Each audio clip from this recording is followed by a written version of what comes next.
Mesdames, Messieurs, j'interviens ici d'abord comme un lanceur d'alerte, puis comme un éveilleur de conscience, et enfin comme un intellectuel, c'est-à-dire un lettré libre et dégagé qui fait part de ses analyses, de ses opinions sur des problématiques plus ou moins partagées.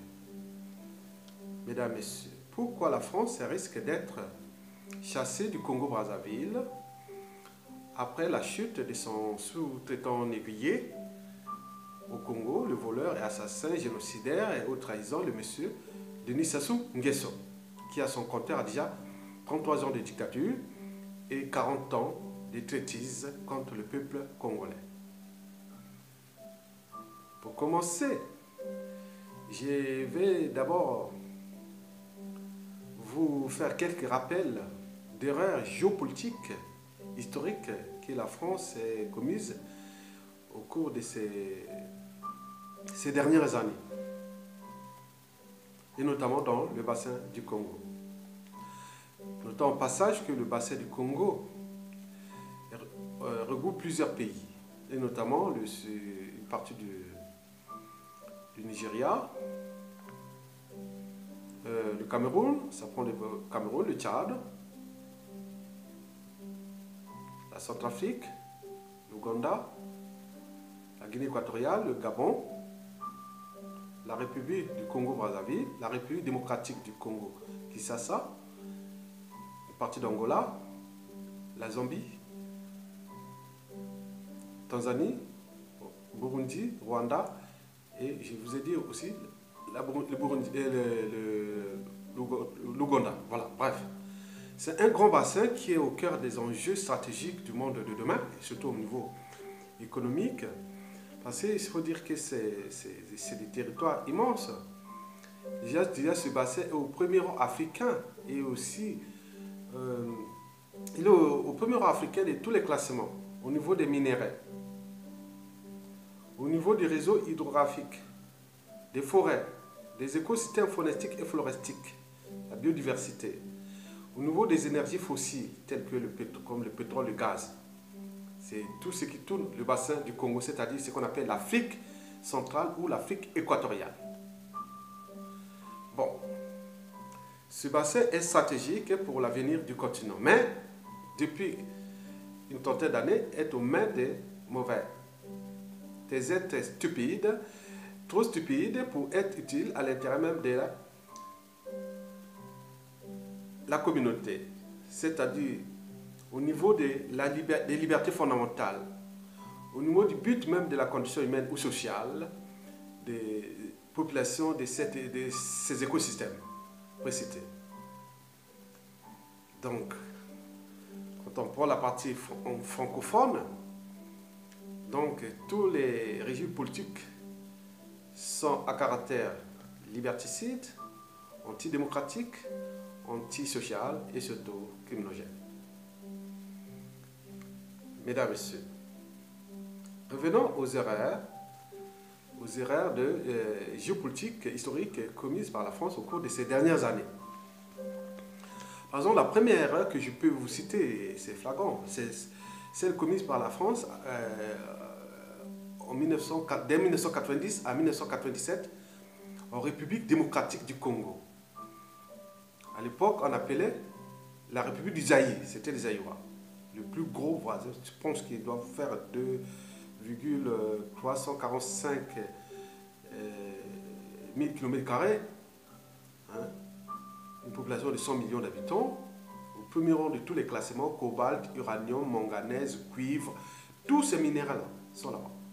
Plus les réseaux hydrographiques, le deuxième fleuve le plus puissant du monde, qui partage avec son voisin, la République du Congo-Brazzaville. Bon, en 90, bon, Mobutu, à la chute du mur de Berlin et la fin de la guerre froide, donc c'était l'arrivée en Afrique des mouvements de multipartisme. Et c'est là que les États-Unis qui avaient installé déjà,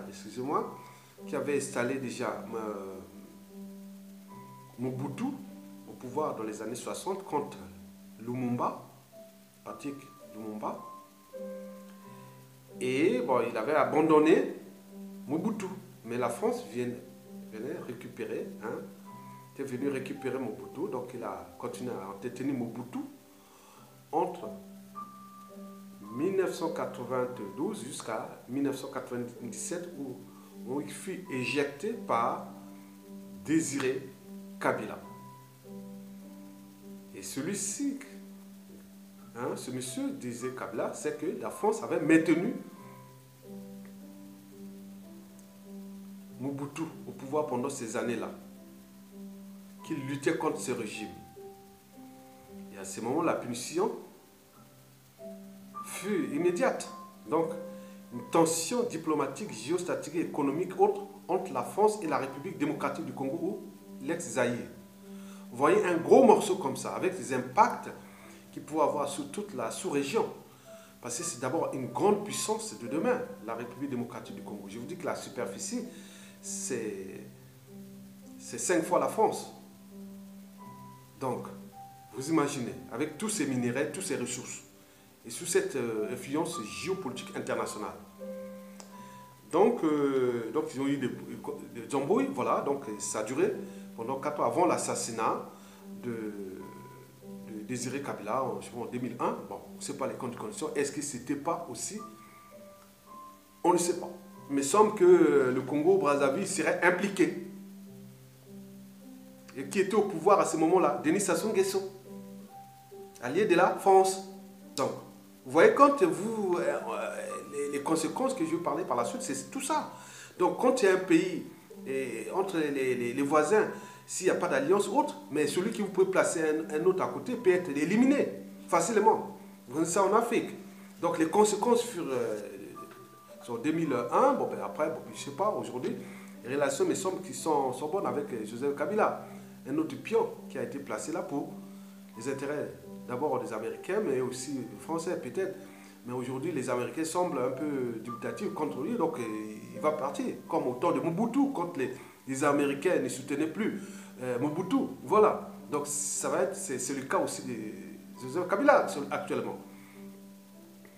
La deuxième erreur, c'est quand la France a fait avec le Rwanda, en 1994. Vous savez qu'il y avait un président, le président Habyarimana, c'était vraiment un France-Afrique convaincu. Donc, le Rwanda, c'était un pays francophone. Et en 1994, l'avion de ce président a subi un crash et il est mort avec son équipe. Voilà. Donc, il s'en est suivi d'abord une guerre civile, puis un génocide. On parle de plus de 1 million de morts entre deux tribus, les Hutus et les Tutsis. Les Hutus, c'était la tribu du président qui venait de mourir, d'être assassiné. Et les Tutsis, c'est l'autre tribu qui aujourd'hui, le président, c'est le dictateur actuel, c'est-à-dire Paul Kagame. Et donc, il me semble que dans ce génocide, la France était impliquée ou avait contribué au génocide, ce qui sort de ces dossiers qui sont toujours sensibles et d'actualité. Et quand les Tutsis reprennent le pouvoir avec l'aide des Américains, et le président Kagame est au pouvoir, mais il s'en est suivi la conséquence là. Donc, le Rwanda est sorti de la France-Afrique. Le Rwanda n'est plus pays francophone, il devient un pays anglophone depuis 1994 jusqu'à nos jours, alors que c'était un pays francophone. On a vu les dynamismes économiques et tout ça, même si le dictateur reste toujours un dictateur, mais il y a quand même une dynamique économique comme à l'anglo-saxon. Alors que toute l'Afrique francophone ou France-Afrique ont des classements continuels, malgré les ressources, non. Donc ils sont en train d'être déclassés, décivilisés et déshumanisés. Voilà. Sinon on ne serait pas là à parler comme on en parle là. Bon. Donc, depuis ces années-là, 94 à nos jours, donc le Rwanda et la France ont des relations diplomatiques un peu tumultueuses, je dirais froides, depuis là. Maintenant, prenons le cas du Congo-Brazzaville. Avec le Congo-Brazzaville, mon pays, je parle. D'abord, entre 92 à 97. Il me semble qu'avec le pétrole, plus le franc CFA, la France n'avait cessé de perturber, ou même de casser, la démocratie naissante sous le règne de Pascal Lissouba.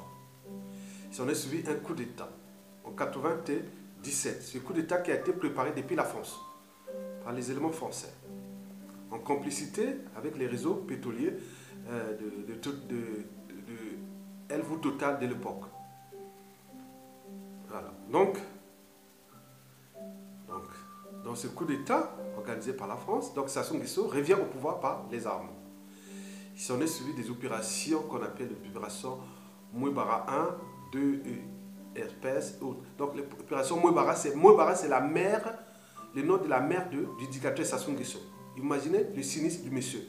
Vous utilisez le nom de votre mère pour aller faire des opérations militaires pour assassiner son propre peuple. Vous voyez le cynisme du monsieur déjà.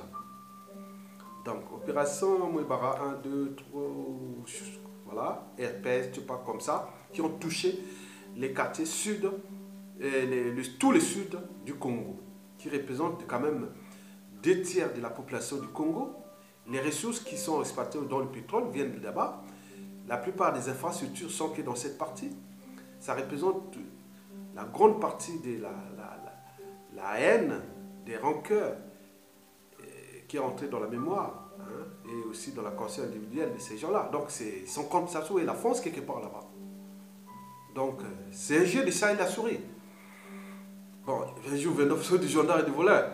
Bon, donc, il y a eu 900 000 morts, hein, officiellement, hein, si on a peut-être plus, dont un génocide des disparus du beach, qui sont là, qui ne sont pas encore traités jusqu'à nos jours, parce que Sassou, notamment, est encore au pouvoir.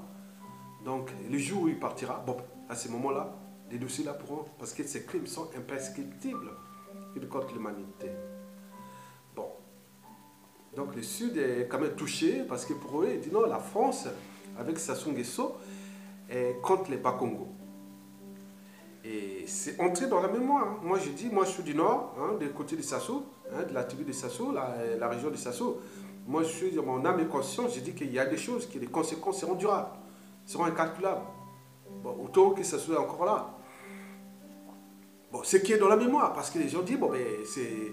Voilà, ils ont appris la leçon de ce qui s'est passé, des erreurs de 92 à 97. Ils ne vont pas recommencer les mêmes erreurs. Ça, c'est sûr et certain. Bon. La troisième erreur, c'est encore Hollande avait demandé à donner quitus à Sassou Nguesso d'organiser un coup d'État constitutionnel. Donc, Sassou Nguesso a passé en force alors qu'il devait quitter le pouvoir en 2016. Il est passé en force déjà par sa constitution de constitution, et notons au passage qu'il y a eu plus de 300 morts, et sans oublier les disparitions suspectes et autres. Les jeunes sont morts. Hollande a dit oui, ça va, tu peux changer, et là. Donc les gens se mettent dans la rue, et à ce moment, on a tiré, on a tué. Donc c'est rentré dans la mémoire, dans la haine et autres, dans la conscience. Mais puisqu'ils sont en face d'un preneur d'otages, pour l'instant, ils sont traumatisés et autres. Les jours où ça libère, donc vous verrez les conséquences. Parce que les relations, quelles qu'elles soient, sociales, politiques, économiques, entre États, autres, c'est d'abord des individus. Donc il y a des relations sociales, des problèmes de confiance, de méfiance et de défiance, que je vais vous parler tout à l'heure. Donc la quatrième erreur, je dirais les hold-up électoraux. Ça organise de force ces élections pour passer en force, et la France accompagne M. Sassou Nguesso et jusqu'à nos jours. En 2016, depuis le 20 mars 2016. Elle est allée même envoyer des officiels et des officieux aller conspirer contre le président élu Jean-Marie Michel Mokogo, qui aujourd'hui est en prison depuis presque 15 mois, inutilement, emprisonné par un autre, son semblable, qui est contre son pays, contre les intérêts de son pays, mais qui remplit son cahier de charges de négriers, des services, des sous-préfets. Voilà, donc ça, on les connaît. Bon. Donc la tension est déjà là, au niveau soit du sud, et aussi au niveau de la région, de la Kivette, entre les Mboshi, les Makwal et tout ce qui va arriver, les conséquences, parce que ça sont encore là. Donc, bon, cinquièmement, les cinquièmes erreurs que je peux citer, c'est le coup d'État, le terrorisme d'État qui se passe dans les pôles. Après avoir confisqué la démocratie, après avoir organisé son hold-up électoral, hein, voilà, donc après il a organisé une guerre dans le pôle pour la diversion. On tue les gens, on appelle ça du terrorisme d'État. On parle de terrorisme d'État quand un régime politique, quel qu'il soit, utilise les moyens de l'État, les armées nationales, pour aller tuer sa propre population. Et c'est que Sassou Nguesso fait. Mais lui, il appelle ça la guerre asymétrique. Ça veut dire que les moyens utilisés sont disproportionnés. Il est un peu plus démuni et lui, il prend ses moyens comme des pétards, il envoie ça aux autres. Il tue. Plus de 33 000 villages déplacés, et sans oublier les morts, les sacrifices humains, tout ce qui est là. Donc c'est un bazar, l'école est par terre, toute la région est, la partie sud de la région est immobilisée. Voilà, donc c'est ça. C'est une diversion. Mais on ne peut pas faire des résolutions aux Nations Unies parce que bon, ben, la France a un droit de veto.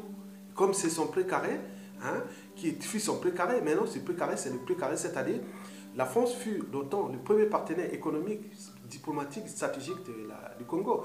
Maintenant, depuis Sassou Nguesso avec son pion, la France est devenue le premier partenaire économique, militaire et tout ce que vous connaissez du dictateur. C'est comme si le Congo n'a jamais existé avant Sassou, n'existera d'ailleurs pas après Sassou, où ça sera une dynastie de 1000 ans. Qu'on avait dit le troisième âge qu'il allait durer 1000 ans. Donc c'est comme ça peut-être que la France prépare ça que, comme au troisième âge, ça devait durer 1000 ans, donc il ne peut pas que la dynastie de Sassou va durer 1000 ans entre eux. C'est ça peut-être. Dans un monde qui devient interdépendant, interglobal et dangereux, avec tout ce qui est comme impact, étant donné que nous sommes déjà dans la culture globale en termes d'impact, d'image et de tout ce qui touche la sensibilité, la conscience humaine. Donc la France a intérêt à prendre ce message en compte. Bon, ça c'est ça. Bon, ben, vous avez vu par exemple le cas de Marie-Antoinette, la femme du dictateur, hein, du roi Louis XVI du Congo. Bon, quand elle est venue faire sa Java à Saint-Tropez en 2013, 5 millions d'euros dépensés pour faire la fête en 3-4 jours à Saint-Tropez. Et là, par exemple, les résidents sont allés manifester chez elle dans son bien malaqué, l'un de ses biens malaqués, parce qu'ils en ont plein. Hein. C'est la caverne Ali Baba. Et vous rentrez dans ces appartements, vous rentrez avec parfois 1 million d'euros en cash. Hein. Donc, dans l'avenir rap, donc les gens sont allés manifester là-bas. Ils nous disent ça. La France utilise les moyens du contribuable français, la police, pour aller protéger la femme des criminels. Il va protéger Marie-Antoinette au XXIe siècle. Et voilà les erreurs. Bon, vous avez vu en ce moment aujourd'hui, il y a Dominique de Villepinte, l'ancien ex-premier ministre français, et à Brazzaville pour aller aider, donner un coup de main d'image à l'air sous-traitant négrier Denis Sassou Nguesso. De quel droit un ex-premier ministre peut arriver au Congo, aller rencontrer un chef d'État? Est-ce qu'il existe des cas parallèles, des cas similaires, où des dirigeants africains, même francophones, prennent l'initiative de venir rencontrer Macron ouvertement, ça passe à la télévision française? Pourquoi ça passe qu'en Afrique? Parce que vous avez encore ces mauvais qui sont là. C'est des gens qui, si on leur donnait les moyens de détruire toute l'Afrique noire, je vous dis sincèrement, tous ceux qui sont là, dans les bassins là, si on leur donnait les moyens militaires, d'armes biologiques ou nucléaires ou autres pour tuer toute la population noire qui est restée contre la, ils le feront. Parce que c'est des gens sans âme ni conscience. On ne peut pas voir ça. C'est humiliant au niveau de la respectabilité interraciale. Quelle image! Voilà. Donc, vous avez vu déjà ça, bon, bien entendu. La France, il y a des discours, il y a les droits de l'homme. Voilà, les droits de l'homme, c'est quand vous êtes sur le continent hein, européen. Mais dès que vous traversez la Méditerranée, on passe à les droits humains. Donc, on s'en fout. Donc, la France défend ses intérêts, c'est-à-dire la diplomatie. Qu'il y ait des morts ou des dégâts ou des attentats où on tue les gens, que dalle. C'est comme demain, vous pouvez prendre le contrôle de ce pays et faire des terrorismes partout. Et comme Sassou Nguesso avait posé les bombes à Brazzaville pour les avions, on peut faire tout ça. Les intérêts des États. Donc, on signe les contrats, bon, c'est des intérêts. Voilà l'humanité, voilà l'éthique, voilà la morale politique telle qu'elle est, la diplomatie française à l'égard de ces ex-colonies. Mesdames, Messieurs, donc, la France pourra-t-elle ou va-t-elle être chassée du Congo-Brazzaville? Bien sûr que non, non, c'est pas possible. Non, non, non, non, non, elle ne sera pas chassée du Congo. Ça, c'est pas possible, non. Il y a des relations historiques et tout ce que vous connaissez. Même si la France a fait des cons avec nous depuis sa décolonisation jusqu'à nos jours. Il nous a toujours tirés vers le bas. Mais nous, c'est nous-mêmes qui se laissons faire parce que la nature aurait tué du vide. Voilà, les gros poissons mangent les petits poissons. Si vous n'êtes pas capable de vous défendre, tant pis pour eux. La France défend ses intérêts. Mais par contre, moi je dis que bon, les relations diplomatiques, économiques et géostratégiques risquent d'être structurellement et potentiellement problématiques après Sassou Nguesso.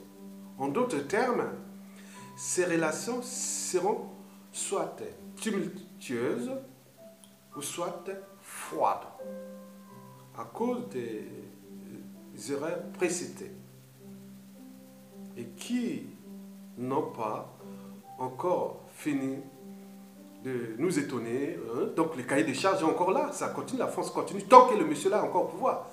Donc ça continue. Bon, mesdames, messieurs, je ne suis pas un prophète, mais je peux vous dire que bon, dans 70% des cas, la presse Sassou, les relations seront tumultueuses. Comme avec la France depuis les années 62 jusqu'à nos jours avec l'Algérie. Ça sera une situation un peu comme ça. Soit 30% à 30%, je dirais froide. Comme l'histoire comme le Rwanda actuellement avec la France. Parce que les impacts seront au niveau d'abord régional, et aussi du rang de la France dans la sous-région. Parce que si ce Pongo-là reprend son rang, et avec ses 10 fils du pays, qui ont accompli toutes les erreurs commises avec ces gens qui sont venus trahir le peuple, dont Denis Sassou Nguesso, le seul pestiféré qui a trahi son peuple depuis des années. Et donc je ne pense pas que dans la conscience de tout ce qu'on connaît, il n'y aura pas quelqu'un qui pourra faire comme Sassou Nguesso.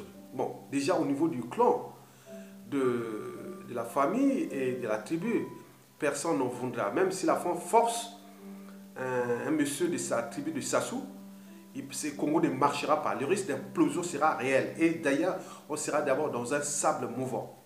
Donc ça va s'exploser, ça va péter. Donc ça sera un autre, qui soit de la région, mais pas de Mbouchi, ni de gars de la famille ou autre. Non, ce n'est pas possible. Mesdames, Messieurs, la France doit donc prendre ses responsabilités historiques et réelles, que Sassou se pestiférait. Celui qui est vomi par tout le monde entier. C'est Ebola, c'est monsieur Ebola. Oui. Si la France continue à faire les erreurs comme l'avait fait avec Mobutu, comme l'avait fait avec les Rwandais, parce que nous sommes dans la synthèse entre la situation de Mobutu et des Rwandais. Parce que Mobutu était agonisant. Les Américains avaient déjà dit non, non, non, la France a continué à faire, donc ce qui fait comme avec Sassou Nguesso. La similitude avec le Rwanda, c'est que la guerre dans le pool et tout ce qui se passe. Donc vous voyez les conséquences. Je suis sûr et certain parce que je rencontre des gens passés, les gens la boule. Je vous dis sincèrement, ce n'est pas ceux qui sont même en France ici. Il y a beaucoup de nationalistes ici, je dirais même 80% des gens aujourd'hui sont des nationalistes. Parce que les gens, on a marre de ce déclassement, ce déshumanisme et cette décivilisation qui a immobilisé tout un peuple à cause d'un individu qui a été placé là pour massacrer, tuer, assassiner et semer la terreur à tout le monde. Voilà l'état où se trouve le pays. Un pays aux arrêts, un peuple aux arrêts. Un pays en mort clinique ou en faillite, surendetté. Tout n'est que désolation là-bas. Aux zones France-Afrique, soi-disant le précaré de la France, aux yeux du monde. Mais la culture globale est passée par là. Et tout se sait et tout se voit. Bon, je dis que les conséquences, je pense que la France, là-bas, les gens ont tout perdu. Hein. Ils n'ont plus rien à perdre. Ils ont tout perdu avec ce monsieur-là. C'est la France qui a tout à perdre là-bas. Parce que le but pour les gens de prendre le contrôle, là, les gens, les patriotes, comme ils appellent là-bas, ou les dignes fils du Congo, prennent le contrôle de ce pays. C'est un pays où en 10 ans, ils répondent dans l'Europe. Mais avec ces perturbations militaires et tout ce qui sera sur les impacts sur les intérêts de la France dans la sous-région. Donc il faut voir ça parce que c'est que tout ce qui s'est passé, parce que si le Congo, c'est quand même un pays stratégique. Ça, il faut le reconnaître. Donc en conclusion, si je devais dire, la France, ses relations soient tumultueuses ou froides, risquent d'impacter sur surtout les contrats, le marché, la diplomatie, le franc CFA et tout ce qui sera là. Donc ça, c'est les gens qui ont travaillé leur stratégie, ils ne vous disent pas. Donc ça va revenir. Donc c'est la France qui doit prendre ses responsabilités. Maintenant, dire, oui, je ne veux pas reprendre les mêmes erreurs comme j'ai fait avec Mobutu, entre 90 et 97. Je ne veux pas faire la même erreur comme j'avais fait avec le Rwanda. Mais parce que le monde a changé. Et donc, en ce moment, si la France continue à tenir Sassou Nguesso, c'est comme un sable mouvant. Hein. Le pacte entre Sassou Nguesso et la France devient comme un sable mouvant. Parce que plus il s'agit, quand il a le maintenir, plus il s'enfonce. Parce que c'est le problème d'image, de réputation, mauvaise réputation. Et vous savez que dans toute relation, quelle qu'elle soit, il y a 3 mots-clés. Confiance, méfiance, défiance. Aujourd'hui, quand on fait confiance à quelqu'un, à un produit, à un état et autres, mais quand on n'a plus confiance, on rentre souvent dans la méfiance. Et si la méfiance devient récurrente, on rentre dans l'évitement. Bon, ce qui se passe, il me semble que la France a toujours confiance à Sassou Nguesso.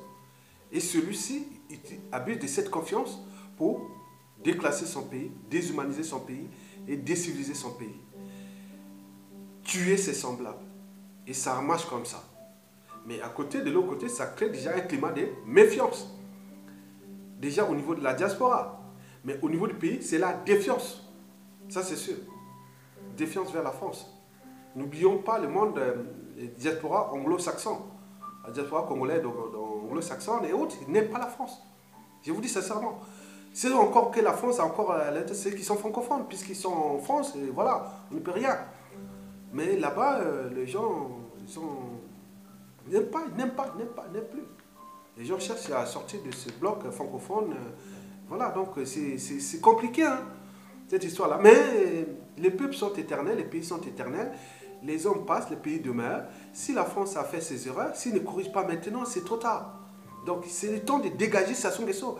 Comment se fait-il que les pourriers vendus comme les Dominique de Villepinte et ces députés ou voilà, je sais pas quoi là, ils vont prendre l'argent encore là-bas pour aller prendre l'argent. Ils ne sont pas allés là-bas avec l'argent d'un pays déjà en faillite qui manque de tout. Les étudiants n'ont pas de bourse, les fonctionnaires n'ont plus de pécule, et tous les systèmes par terre. Et ils trouvent quand même les moyens de payer ces lobbyistes là pour aller faire une image que vaut aujourd'hui Dominique de Villepinte.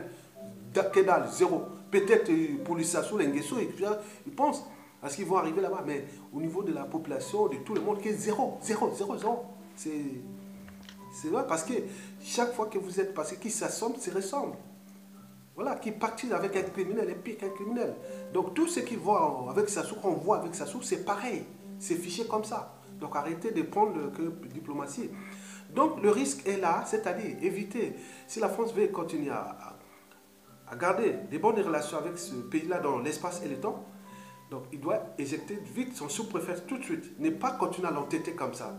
Parce que nous, aujourd'hui, avec ce peuple-là, nous sommes dans la situation de le peuple Adia, et le peuple devient comme les dragons de Komodo. Le dragon de Komodo, c'est-à-dire, il a sa bouche est bourrée de salive, la salive est bourrée de bactéries, de pathogènes et autres. Voilà. Donc le peuple avait déjà mordu Sassou Nguesso en 2015. Donc il attend qu'il s'agonise, passé par le hold-up et le courage. Et jusqu'à aujourd'hui, le pays s'agonise. Le peuple attend. Le peuple, c'est le dragon de Komodo. Il a le temps. Il passe son tissu jusqu'à ce que... Mais derrière ce peuple-là, il y a beaucoup de nationalistes, beaucoup de gens qui ont envie d'en découdre avec la France, étant donné toutes ces erreurs commises au cours de ces 25 dernières années. Donc, les choses... C'est le monde de causes et des conséquences, et les choses sont comme ça, voilà. La France est une puissance, il va faire son jeu, mais là-bas, les gens ont tout perdu, n'ont rien à foutre. Que la France, c'est bien, les gens disent, ah oui, mais les technologies, on voyait les gens formés ailleurs dans le monde, et les gens voient maintenant que la première année, ça se tombe, on va passer progressivement de pays bilinguistes, voilà, des pays bilinguistes, anglais, français, et au fur et à mesure, pour qu'on arrive à la 10e année, 50-50, et peut-être c'est deux pays... côté francophone et anglophone, jusqu'à, voilà, réduire le volume des envoyés en France et tout ça, envoyer plutôt vers les pays anglophones et réduire plein de choses. Ils sont déjà de penser ces stratégies. Parce que la France dit, si vous restez toujours avec la France, vous vous déclassez. Et surtout, la France ne soigne pas son image. Et là, on voit ce qui se passe à un moment donné, puisqu'on est pris en otage par ce monsieur-là et sa France, sa fric. Et le jour où se libère de ce monsieur, ce qui va arriver, de gré ou de force, et c'est là qu'arrivent toutes les conséquences. Donc la France doit prendre ses responsabilités. Parce que ça soit maintenu, c'est grâce à la France. Il a des intelligences, il a des stratèges, il a même la matière, il a des renseignements, il a tout. Voilà, donc, c'est un peuple. Non. Donc, moi, je ne suis qu'un lanceur d'alerte. Je suis un homme de synthèse. Je dis ma part de vérité, ma part de conseils. Et les choses sont comme ça, parce qu'on n'est pas éternel. Je n'attends pas que la mort m'apporte un talent. Je dis les choses qui sont demain pour arriver. C'est-à-dire les relations entre la France et le Congo après Sassou Nguesso seront soit tumultueuses, soit froides. Et dans le temps. Je vous remercie. Mesdames, Messieurs.